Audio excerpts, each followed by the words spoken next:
Friends, ನೀವೇನಾದರೂ SBI ನಲ್ಲಿ bank ಅಕೌಂಟನ್ನು ಮಾಡಿಸಿದ್ರೆ ಅಥವಾ ಬ್ಯಾಂಕ್ ಅಕೌಂಟ್ ಹೋಲ್ಡರ್ ಆಗಿದ್ರೆ ಖಂಡಿತವಾಗಿ ಈ ವಿಡಿಯೋನ ನೋಡಲೇಬೇಕು. ಇದು ನಿಮಗೆ ತುಂಬಾ ಯೂಸ್ ಆಗುತ್ತೆ. ನೀವು ಕೇವಲ 20 ರೂಪಾಯಿನ ಖರ್ಚು ಮಾಡಿದ್ರೆ ನಿಮಗೆ 2 ಲಕ್ಷ ರೂಪಾಯಿಗಳು ಸಿಗುತ್ತೆ. ಹಾಗೆ ಸಾಕಷ್ಟು SBI ನಲ್ಲಿ ಒಳ್ಳೊಳ್ಳೆ ಸ್ಕೀಮ್ಗಳಿದೆ. ಬನ್ನಿ ಅವರ ಹತ್ರ ಕೇಳೋಣ. ಬನ್ನಿ ಅವರ ಹತ್ರ ನೇರವಾಗಿ ನಾವು ಕೇಳೋಣ ಯಾವೆಲ್ಲ ಸ್ಕೀಮ್ಗಳಿದಾವೆ, ಮತ್ತೆ ಅದರ ಉಪಯೋಗಗಳೇನು, ಮತ್ತೆ ಆ ಸ್ಕೀಮ್ನ ಯಾವ ರೀತಿ ನೀವು ರಿಜಿಸ್ಟರ್ ಮಾಡಿಸ್ಕೋಬೇಕು, ಇದಕ್ಕೆ ಸಂಬಂಧಪಟ್ಟಂತ ಕಂಪ್ಲೀಟ್ ಇನ್ಫಾರ್ಮೇಶನ್ ಅವರ ಹತ್ರ ಕೇಳೋಣ. ಸರ್ ನಮಸ್ತೆ. ಸರ್ ನಮಸ್ಕಾರ. ಹೇಳಿ ಸರ್. ಶಿವಕುಮಾರ್ ಅಂತ ಹೇಳಿ SBI ಇಂದ. ಸರ್ ಒಂದು ಇದು ನಮ್ಮಲ್ಲಿ PM-SBU ಅಂತಿದೆ, ಪ್ರಧಾನಮಂತ್ರಿ ಸುರಕ್ಷಾ ಬಿಮಾ ಯೋಜನಾ ಅಂತ ಹೇಳಿ. ಸೊ ಜಸ್ಟ್ ಇದೊಂದು ಆಕ್ಸಿಡೆಂಟಲ್ ಇನ್ಸೂರೆನ್ಸ್ ಇದು. ಜಸ್ಟ್ ಇದು ಎವರಿ SBI ಅಕೌಂಟ್ ಇದ್ರೆ 20 ರೂಪಾಯಿ ಸಾಕು. 20 ರೂಪಾಯಿ ಅವರು ಎವರಿ ಇಯರ್ ಕಟ್ಬೇಕಾಗುತ್ತೆ. ಸೊ ಅವ್ರಿಗೆ ಏನಾರ ಆಕ್ಸಿಡೆಂಟ್ ಅಲ್ಲಿ ಡೆತ್ ಆದ್ರೆ ಅವ್ರಿಗೆ 2 ಲಕ್ಷ ರೂಪಾಯಿ ತನಕ ಇದರಲ್ಲಿ ವಿಮಾ ಇದು ಕಂತು ಸಿಗುತ್ತೆ. ಸೊ ಇನ್ನೊಂದು ಪ್ರಧಾನಮಂತ್ರಿ ಸುರಕ್ಷಾ ಬಿಮಾ ಯೋಜನಾ ಅಂತ ಹೇಳಿ. ಸೊ ಇದರಲ್ಲಿ 436 ರೂಪಾಯಿ ಇರ್ತದೆ ವರ್ಷಕ್ಕೆ. ಇದರಲ್ಲೂ ಕೂಡ 2 ಲಕ್ಷ ರೂಪಾಯಿ ಸಿಗುತ್ತೆ. ಸೊ ಇದು ಎನಿ ಡೆತ್, ಸೊ ಅದು ಬರೀ ಆಕ್ಸಿಡೆಂಟಲ್ ಡೆತ್. ಇದು ಎನಿ ಡೆತ್ ಆದ್ರೂ ಸೊ ನಾಮಿನಿಗೆ 2 ಲಕ್ಷ ರೂಪಾಯಿ ಇದು ಸಿಗುತ್ತೆ. ಸೊ ಪ್ರತಿಯೊಬ್ಬರಿಗೂ ಇದು ಉಪಯೋಗ ಆಗುತ್ತೆ ಸರ್. ಇದನ್ನ ಎಲ್ಲರೂ ಬೇಕಾದ್ರೂ ಮಾಡಿಸ್ಕೋಬಹುದು. ಒಂದು ಈ ಒಂದು ಸ್ಕೀಮ್ ಅನ್ನ ಮಾಡಿಸ್ಬೇಕು ಅಂದ್ರೆ ಅವರು SBI account holder bank account ಇರಬೇಕು ಸರ್. ಅಕೌಂಟ್ ಇರಬೇಕು. ಹೌದು. ಮತ್ತೆ ಇದೊಂದು ಬೇರೆ ಎಲ್ಲಾ ಬ್ಯಾಂಕ್ ಅಲ್ಲೂ ಕೂಡ ಇರುತ್ತೆ. ಸೊ ಅವ್ರೇನಾದ್ರು SBI ಬಿಟ್ಟು ಬೇರೆ ಬ್ಯಾಂಕ್ ಅಲ್ಲಿ ಏನಾದ್ರು ಅಕೌಂಟ್ ಇದ್ರೆ ಅವ್ರ ಬ್ಯಾಂಕ್ ಅಲ್ಲೇ ಮಾಡ್ಕೋಬಹುದು. ಸೊ ನಮ್ಮ SBI ಬ್ಯಾಂಕ್ ಬಂದ್ರೆ ನಾವು ಕೂಡ ಇದರಲ್ಲಿ ಸರ್ ಇದಕ್ಕೆ ಏನಾದ್ರು ಏಜ್ ರಿಸ್ಟ್ರಿಕ್ಷನ್ ಅಥವಾ ಈ ಒಂದು ಮಿನಿಮಮ್ 18 ಮ್ಯಾಕ್ಸಿಮಮ್ 50 ವರ್ಷ ತನಕ ಇರುತ್ತೆ. 50 ವರ್ಷದ ಒಳಗಡೆ ಮಾಡಿಸ್ಬೇಕು. ಅಂದ್ರೆ ಇದು ಪ್ರತಿ ವರ್ಷ ರಿನ್ಯೂವಲ್ ಆಗ್ತಾ ಇರುತ್ತೆ. ಪ್ರತಿ ವರ್ಷ ಅವ್ರ ಅಕೌಂಟ್ ಆಟೋ ಡೆಬಿಟ್ ಆಗ್ತಾ ಹೋಗುತ್ತೆ. ಸೊ ಇದೊಂದು ಒಳ್ಳೆ 170 ರೂಪಾಯಿ, ಇದೊಂದು 20 ರೂಪಾಯಿ. ಈಗ ಇದು ಗ್ರಾಮೀಣ ಪ್ರದೇಶ ಆಗಿರ್ಬೋದು ಅಥವಾ ನಗರ ಪ್ರದೇಶದ ಯಾವುದೇ SBI ಬ್ರಾಂಚ್ SBI ಬ್ಯಾಂಕ್ ಅಲ್ಲಿ ಪ್ರತಿಯೊಂದು ಕೇಳಿದ್ರೆ ಈ ಒಂದು ಸ್ಕೀಮ್ ಬಗ್ಗೆ ಹೇಳಿ ಅವ್ರು ಅದನ್ನ ಅವ್ರಿಗೆ ಮಾಡ್ಕೊಡ್ತಾರೆ. ಮಾಡಿಸ್ಬೋದಾಗಿ ಅಲ್ಲಿ ಯಾವ್ದೇ ತರದ್ದು ಏನೋ ಇನ್ಕಮ್ ಇಷ್ಟೇ ಇರಬೇಕು ಆ ತರದ್ ಏನ್ ಯಾವುದೇ ಎನಿ ಅಕೌಂಟ್ ಹೋಲ್ಡರ್ ಏಜ್ 18 ಇಂದ 50 ವರ್ಷ ಅಷ್ಟೊಳಗಡೆ ಇರ್ಬೇಕು. ಯಾರು ಬೇಕಾದ್ರೂ ಮಾಡಿಸ್ಬೇಕು. ಓಕೆ. ಆಮೇಲೆ ಸರ್ ಈ ಸ್ಕೀಮು ಈಗ 18 ಇಂದ 50 ಹೊಂದಿದ್ರ, ಸೊ ಎಲ್ಲಿವರೆಗೆ ಇದು ಆಟೋ ರಿನ್ಯೂವಲ್ ಆಗ್ತಾ ಇರುತ್ತೆ? ಎಷ್ಟು ಅಟ್ ದಿ ಏಜ್ ಆಫ್ 65 ವರ್ಷ ತನಕ 65 ರಿನ್ಯೂವಲ್ ಆಗ್ತಾ ಇರುತ್ತೆ. ಆಮೇಲೆ ಆಟೋಮೆಟಿಕ್ ಸ್ಟಾಪ್ 65 ಮೇಲೆ ಕವರೇಜ್ ಬರಲ್ಲ. 65 ಆದ್ಮೇಲೆ ಕವರೇಜ್ ಬರುತ್ತೆ. ಸೊ ಅದು ಬಿಟ್ರೆ ಒಂದು ಇನ್ವೆಸ್ಟ್ಮೆಂಟ್ ಪ್ಲಾನ್ ಇದೆ, SIP ಅಂತ ಹೇಳಿ.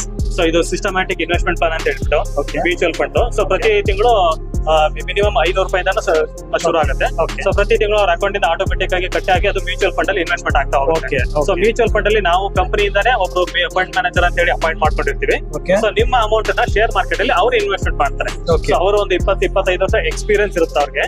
ಸೊ ಹಾಗಾಗಿ ನಿಮ್ಮ ಅಮೌಂಟ್ ಏನಿದೆ ಅದನ್ನ ಒಳ್ಳೊಳ್ಳೆ ಕಂಪನಿಗಳು ಯಾವ್ದೇ ಇದೆ ಆ ತರದನ್ನ ಐಡೆಂಟಿಫೈ ಮಾಡಿ ಸೊ ನಿಮ್ಮ ದುಡ್ಡನ್ನ ಅವರು ಇನ್ವೆಸ್ಟ್ಮೆಂಟ್ ಮಾಡಿ ಸೊ ಅದನ್ನ ಅವರು ಹೇಗೆ ಯಾವ ಟೈಮಲ್ಲಿ ತಗೊಳ್ಳೋದು ಮಾರೋದು ಪ್ರತಿಯೊಂದು ಮತ್ತೆ ಹೇಗೆ ಹೋಗ್ತಾ ಇದೆ ಕಂಪನಿ ಅದನ್ನೆಲ್ಲ ಅವ್ರು ಮ್ಯಾನೇಜ್ ಮಾಡ್ತಾ ಇರ್ತಾರೆ. ಸೊ ಅದ್ರಲ್ಲಿ ಏನ್ ಪ್ರಾಫಿಟ್ ಬರ್ತಾ ಇರ್ತದೆ ಅದು ನಿಮ್ಮ ಇನ್ವೆಸ್ಟ್ಮೆಂಟ್ ಗೆ ಆಡ್ ಆಗ್ತಾ ಹೋಗ್ತಾ ಇರ್ತದೆ. ಸೊ ಇದಕ್ಕೆ ಯಾವ್ದೇ ರೀತಿ ಲಾಕ್ ಇನ್ ಪೀರಿಯಡ್ ಆಗ್ಲಿ ಏನು ಇಲ್ಲ. ಸೊ ನೀವು ಈ ಮಂತ್ ಕಟ್ಬಿಟ್ಟು ಮುಂದಿನ ತಿಂಗಳ ಬೇಕಾದ್ರೆ ವಾಪಸ್ ತಗೋಬಹುದು. ಸೊ ಯಾವಾಗ ಬೇಕಾದ್ರೆ ವಾಪಸ್ ತಗೋಬಹುದು. ಸೊ ಯೂಶಲಿ ಒಂದು 3 ಇಂದ 5 ವರ್ಷ ಕಟ್ಟಿದ್ರೆ ನಿಮ್ಗೆ ರಿಟರ್ನ್ಸ್ ತುಂಬಾ ಚೆನ್ನಾಗಿ ಬರುತ್ತೆ.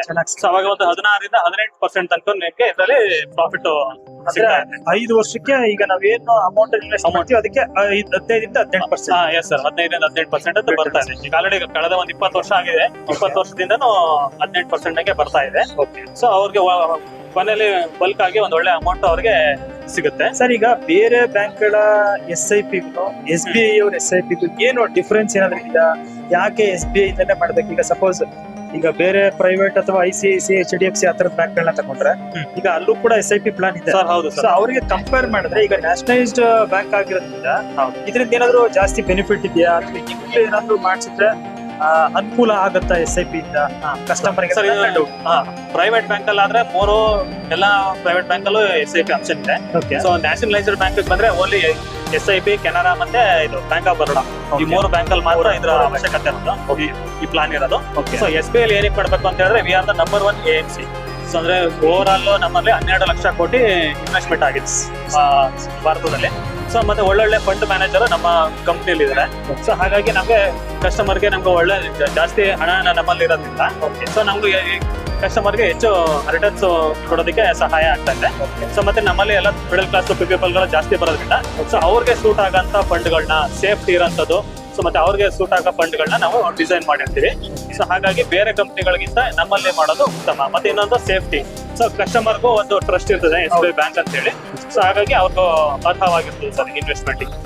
ಸರ್ ಈಗ SIP ಬಗ್ಗೆ ಈಗ ಸಪೋಸ್ ಯಾರೋ ಒಬ್ಬ ವ್ಯಕ್ತಿ ಒಂದು 10,000ನ ಇನ್ವೆಸ್ಟ್ ಮಾಡ್ತಾನೆ ಅಂತ ಅವನೊಂದು 6 ತಿಂಗಳಲ್ಲಿ ರಿಟರ್ನ್ ತೆಗಿತಾನೆ ಅಂದ್ರೆ ಎಷ್ಟು ಅವ್ನಿಗೆ ಇನ್ಕಮ್ ಅದು ರಿಟರ್ನ್ ಸರ್ ಬರುತ್ತೆ? ಇದರಲ್ಲಿ ಇದು ಪೂರ್ತಿ ಶೇರ್ ಮಾರ್ಕೆಟ್ ಮೇಲೆ ಇನ್ವೆಸ್ಟ್ಮೆಂಟ್ ಆಗಿರೋದ್ರಿಂದ Okay. ಸೊ ಅವರ ರಿಟರ್ನ್ಸ್ ಶೇರ್ ಮಾರ್ಕೆಟ್ ನ ಪರ್ಫಾರ್ಮೆನ್ಸ್ ಮೇಲೆ ಡಿಪೆಂಡ್ ಆಗಿರ್ತದೆ.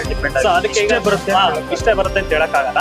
ಸೊ ಅದಕ್ಕೋಸ್ಕರ ನಾವು ಅದೇ ಒಂದು 3 ವರ್ಷ ನಾವು ಏನಕ್ಕೆ ಹೇಳ್ತೀವಿ ಅಂತ ಹೇಳಿದ್ರೆ 3 ವರ್ಷ 5 ವರ್ಷ ಇಟ್ಟರೆ ಸೊ ಅವ್ರಿಗೆ 1 ವರ್ಷ ಶೇರ್ ಮಾರ್ಕೆಟ್ ಅಲ್ಲಿ ಗ್ರೋತ್ ಬರ್ಲಿಲ್ಲ ಅಂತ ಹೇಳಿದ್ರು 2ನೇ ವರ್ಷ 3ನೇ ವರ್ಷ ಚೆನ್ನಾಗಿ ಬರ್ಬೋದು. ಫಾರ್ ಎಕ್ಸಾಂಪಲ್ ಕಳೆದ 2 ವರ್ಷ 25% 28% ರಿಟರ್ನ್ಸ್ ಬಂದಿತ್ತು. ಈ ವರ್ಷ ಬಿಕಾಸ್ ಕೆಲವು ಅಮೆರಿಕದ ಕಠಿಣ ನಿರ್ಬಂಧಗಳಿಂದಾಗಿ ಈ ವರ್ಷ ಶೇರ್ ಮಾರ್ಕೆಟ್ ಅಲ್ಲಿ ಬರೀ 5% 6% ಬರ್ತಾ ಇದೆ. ಸೊ ಕಳೆದ 2 ವರ್ಷ 50% ಬಂದಿತ್ತು, ಈ ವರ್ಷ ಒಂದು 5%. ಅದನ್ನ ಆವರೇಜ್ ಮಾಡಿದಾಗ ನಿಮ್ಗೆ ಒಂದು 18% 20% ಈ ತರ ಮ್ಯಾನೇಜ್ ಆಗುತ್ತೆ. ಅವ್ರು ಶೇರ್ ಮ್ಯೂಚುವಲ್ ಫಂಡ್ ಅಲ್ಲಿ ಏನಿದ್ರು ಒಂದು 3 ರಿಂದ 5 ವರ್ಷ ಇನ್ವೆಸ್ಟ್ಮೆಂಟ್ ಮಾಡಿದ್ರೆ ರಿಟರ್ನ್ಸ್ ಸೇಫ್ ಆಗಿರುತ್ತೆ, ಚೆನ್ನಾಗಿರ್ತದೆ. ಇದು ಬರುತ್ತೆ 3 ತಿಂಗಳಿಗೆ 5 ತಿಂಗಳಿಗೆಲ್ಲ ಅಷ್ಟು ಒಳ್ಳೆಯದಲ್ಲ, ಅಂತ ರಿಟರ್ನ್ ಸಿಗಲ್ಲ. ಅಷ್ಟು ಹೆಚ್ಚಾಗಿ ಬರಲ್ಲ. ಸೊ ಅದು ಬಿಟ್ರೆ ಇನ್ನು ಹೋಮ್ ಲೋನ್ ಇದೆ. ಸೊ ಹೋಮ್ ಲೋನ್ ಏನಾದ್ರು ಬಂದ್ರೆ ಜಸ್ಟ್ ಅದೊಂದು ಲೀಡ್ ತಗೋತಿ ಅವ್ರದ್ದು ಪರ್ಸನಲ್ ಇದನ್ನ ಚೆಕ್ ಮಾಡ್ಬೇಕಾಗುತ್ತೆ. Okay. ಸೊ ಅದ್ರ ಬೇಸ್ಡ್ ಆನ್ ಅವ್ರದ್ದು ಸಿಬಿಲ್ ಆಗಿರ್ಬೋದು, ಅವರು ಯಾವ ಏರಿಯಾದಲ್ಲಿ ಸೈಟ್ ತಗೋತಾ ಇದಾರೆ, ಎಷ್ಟು ಅಮೌಂಟ್ ಬೇಕು, ಅವ್ರದ್ದು ಪ್ಲಾನ್. ಸೊ ಅದ್ರ ಮೇಲೆ ಡಿಪೆಂಡ್ ಆಗ್ತಾ ಹೋಗ್ತಾರೆ. ಸಪೋಸ್ SBI ನಲ್ಲಿ ಹೋಮ್ ಲೋನ್ ತಗೊಳ್ಬೇಕು ಅಂತ ಹೇಳಿದ್ರೆ ಲೋನ್ ಎಷ್ಟು ಅವ್ರಿಗೆ ಸಿಗುತ್ತೆ? ಮತ್ತೆ ಈಗ ಹೋಮ್ ಲೋನ್ ತಗೊಳ್ಳೋದಕ್ಕೆ ಏನೆಲ್ಲ ಅವ್ರದ್ದು ಮಿನಿಮಮ್ ಕ್ರೈಟೀರಿಯಾ ಇರಬೇಕು? ಎಷ್ಟು ಮಿನಿಮಮ್ ಲೋನ್ ಎಷ್ಟು ಸ್ಯಾಂಕ್ಷನ್ ಮಾಡ್ತೀರಾ, ಮ್ಯಾಕ್ಸಿಮಮ್ ಎಷ್ಟು ಅಂತ ಬಗ್ಗೆ ಹೇಳ್ಬೋದು? ಸರ್ ಅದಾದ್ರೆ ಅವರು ಯಾವ ಏರಿಯಾ ಮೇಲೆ area ಮೇಲೆ depend ಆಗುತ್ತೆ. ಮತ್ತೆ ಯಾವ ಸೈಟ್ ನ ತಗೋತಾ ಇದಾರೆ ಅಲ್ಲಿರೋ ವ್ಯಾಲ್ಯೂ ಅದ್ರದ್ದು ವ್ಯಾಲ್ಯೂಯೇಷನ್ ಮಾಡ್ತೀವಿ. ಆ ವ್ಯಾಲ್ಯೂಯೇಷನ್ ಮೇಲೆ ಡಿಪೆಂಡ್ ಆಗುತ್ತೆ. ಇನ್ನೊಂದು ಅವ್ರದ್ದು ಸಿಬಿಲ್ ಸ್ಕೋರ್, ಅವ್ರದ್ದು ಸಿಬಿಲ್ ಸ್ಕೋರ್ ಯಾವ ತರ ಇದೆ ಅದ್ರ ಮೇಲೆ ಡಿಪೆಂಡ್ ಆಗುತ್ತೆ. ಮತ್ತೆ ಇನ್ಕಮ್ ಪ್ರೂಫ್, ಸೊ ಅವ್ರಿಗೆ ಯಾವ ರೀತಿ ಆದಾಯ ಬರ್ತಾ ಇದೆ, ಸೊ ಅದು ಕೂಡ ಇವೆಲ್ಲ ಕಾರಣ ಆಗ್ತವೆ. ಅಡಿಷನಲ್ ಸೊ ಅದನ್ನ ಯಾಕಂದ್ರೆ ವ್ಯಕ್ತಿಗೂ ಅದು ಚೇಂಜ್ ಆಗ್ತಾ ಹೋಗ್ತಾ ಇರ್ತದೆ. ಸೊ ಒಬ್ಬೊಬ್ರದ್ದು ಪರ್ಸನಲ್ ಇದು ಫೈನಾನ್ಷಿಯಲ್ ಬ್ಯಾಕ್ ಗ್ರೌಂಡ್ ಬೇರೆ ಬೇರೆ ರೀತಿ ಇರುತ್ತೆ, ಮತ್ತೆ ಡಿಮ್ಯಾಂಡ್ ಕೂಡ ಬೇರೆ ಬೇರೆ ಇರ್ತದೆ. ಸೊ ಹಾಗಾಗಿ ಅದನ್ನ ಕಾಮನ್ ಆಗಿ ಹೀಗೆ ಅಂತ ಹೇಳಕ್ಕಾಗಲ್ಲ. ಸೊ ಇಂಡಿವಿಜುವಲ್ ಆಗಿ ಅವ್ರಿಗೆ ಏನು ಇದನ್ನ ಹೇಳ್ಬೋದು. ಸೊ ಪ್ರೆಸೆಂಟ್ಲಿ ಫ್ರೆಂಡ್ಸ್ ನೋಡಿದ್ರಲ್ಲ, SBI ನಲ್ಲಿ ಈ 2 ಒಳ್ಳೆ ಇನ್ಶೂರೆನ್ಸ್ ಸ್ಕೀಮ್ಗಳ ಬಗ್ಗೆ ಕಂಪ್ಲೀಟ್ ಇನ್ಫಾರ್ಮೇಶನ್ ಕೊಟ್ಟರು. ಹಾಗೆ SBI ನಲ್ಲಿರುವಂಥ SIP ಬಗ್ಗೆ, ಹಾಗೆ ಹೋಮ್ ಲೋನ್ ಬಗ್ಗೆ, ಕೆಲವೊಂದಷ್ಟು ಸ್ಕೀಮ್ಗಳ ಬಗ್ಗೆ ಒಳ್ಳೆ ಮಾಹಿತಿಯನ್ನು ಕೊಟ್ಟಿದ್ದಾರೆ.